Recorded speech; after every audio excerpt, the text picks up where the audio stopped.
Ons almal dra in hierdie lewe iets saam met ons. Ons dra verantwoordelikheid, ons dra verwagtinge, ons dra hoop vir mense vir wie ons lief is. Ons dra ook aan ons vrese, onsekerhede, dit wat niemand anders kan raak sien. En dis deel van mens wees, dis deel van lewe.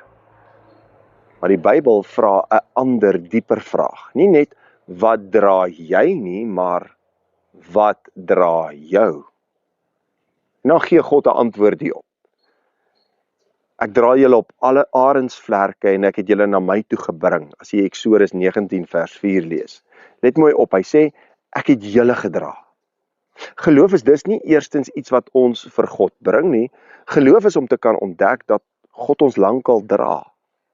Later beskryf die Bybel dit nog mooier in 'n beeld, soos 'n arend wat sy nes oppas en oor sy kleintjies sweef, sy vlerke uitsprei en hulle dra. Deuteronomium 32 vers 11.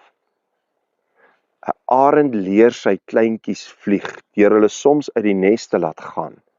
Maar, en dis die geheim, die arend bly altyd onder hulle. Wanneer die kleintjie val, vang die vlerke hom op.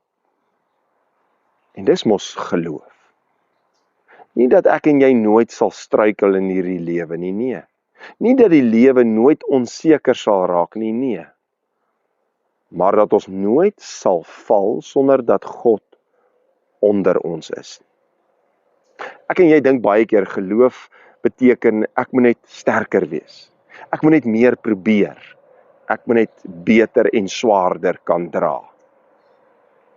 Maar geloof sê eintlik, ek kan aanhou omdat ek gedra word. En miskien is dit die uitnodiging vandag.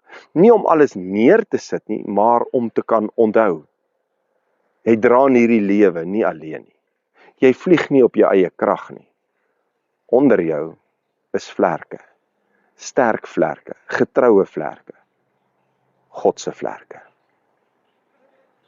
Dit gaan nie altyd oor wat dra jy nie, maar eintlik, wat dra jou? Kom ons bid saam.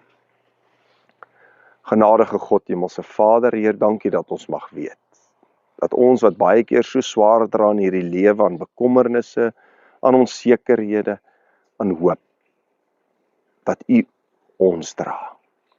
Heer, en dit gee ons krag, moed, om 'n onsekere toekoms te kan ingaan.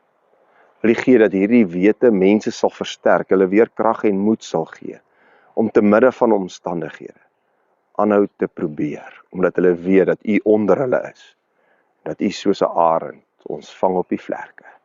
Ons bid dit in Jesus se naam alleen. Amen.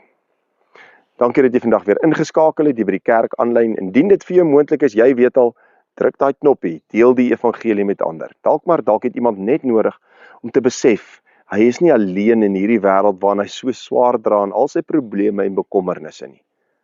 Maar dat hy dalk net weer moet onthou, God dra hom of haar. Tot 'n volgende keer.